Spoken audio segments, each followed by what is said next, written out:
ज्ञान की किताब एक में आपका स्वागत है। तो आज लेके आए हैं गुरु पूर्णिमा के दिन का खास महत्व और इसकी कथा। तो चलो जानते हैं।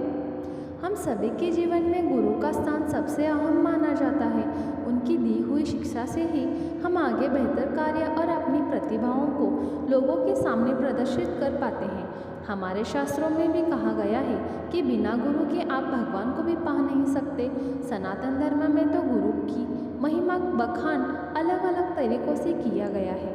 इसीलिए आषाढ़ शुक्ल पूर्णिमा के दिन गुरु पूर्णिमा का पर्व मनाया जाता है।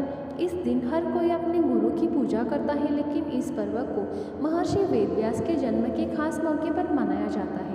इसकी कथा का भी काफ़ी खास महत्व है, जिसे आपको भी ज़रूर जानना चाहिए। गुरु पूर्णिमा का पर्व मनाने के पीछे का मुख्य कारण है महर्षि वेदव्यास का जन्म। महर्षि वेदव्यास भगवान विष्णु के अंश के रूप में धरती पर आए थे।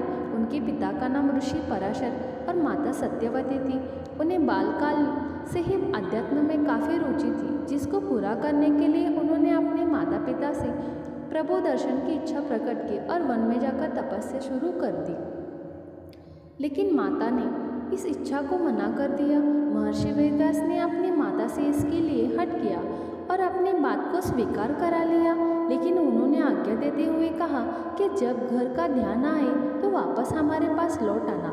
इसके बाद वेदव्यास तपस्या हेतु वन चले गए और वहां जाकर उन्होंने कठोर तपस्या की। इस तपस्या के पुण्य के तौर पर उन्होंने संस्कृत भाषा की प्रवीणता हासिल हुई, जिसके बाद उन्होंने चारों वेदों का विस्तार किया। महाभारत, 18 महापुराणों और ब्रह्मास्त्र की रचना की। उन्हें वरदान प्राप्त हुआ।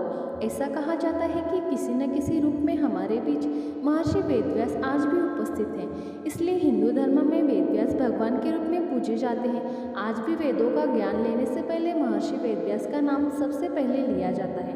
गुरु पूर्णिमा के खास मौके पर भी महर्षि वेदव्यास की पूजा करें और उनकी कुछ अहम बातों को जरूर जानें, जिसका प्रभाव आने वाले भविष्य को बेहतर बना सकता है। ऐसे ही वीडियो पाने के लिए ज्ञान की किताब एक को लाइक करें, शेयर करें, कमेंट करें और सब्सक्राइब करें। धन्यवाद।